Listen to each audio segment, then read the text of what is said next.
Whilst the Celtic Church was maintaining the pure apostolic faith in the British Isles and evangelizing there as well, the Waldensians were doing the same here in northern Italy. The word Waldensian means people of the valleys. Originally though, in Italian, it was Valenses with a V. It was translated into the French as Vaudois. But in the 12th century, the V changed to a W and one of the L's became a D, from where we get the name Waldensian today. The Waldensians did not see themselves as reformers. They did not see themselves as needing to separate from Rome, for they said, we have never belonged to it. They said they are part of the apostolic faith and could trace their origins all the way back to the early centuries. In fact, when we look at the history of the Waldensians over several hundred years, if not millennia, we can see that they were around in the very early centuries, in the 4th century with Vigilantes. We can see them in the 7th, the 8th, the 9th century.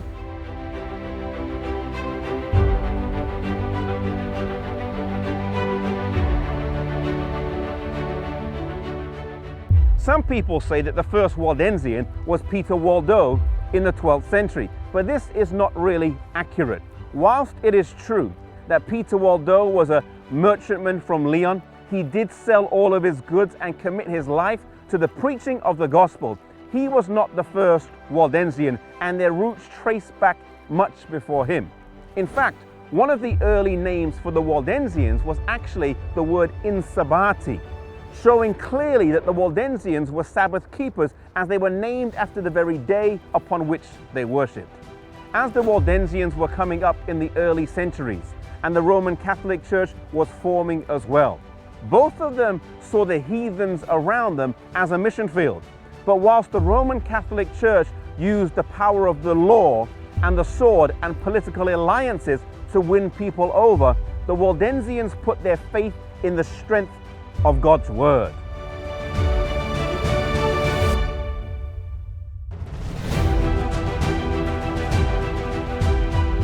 When you gaze on the magnificent mountains that surround us, you cannot but admit that God provided a safe retreat for his people.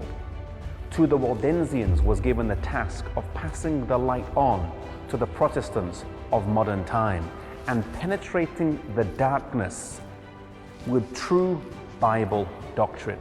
Indeed, they maintained longer than any group in the struggle to preserve the Bible and primitive Christianity.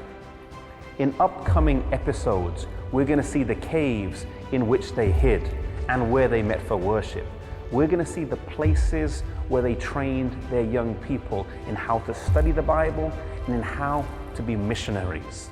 We're also going to climb mountains and see the cliffs over which the Waldensians were hurled to their death in times of persecution.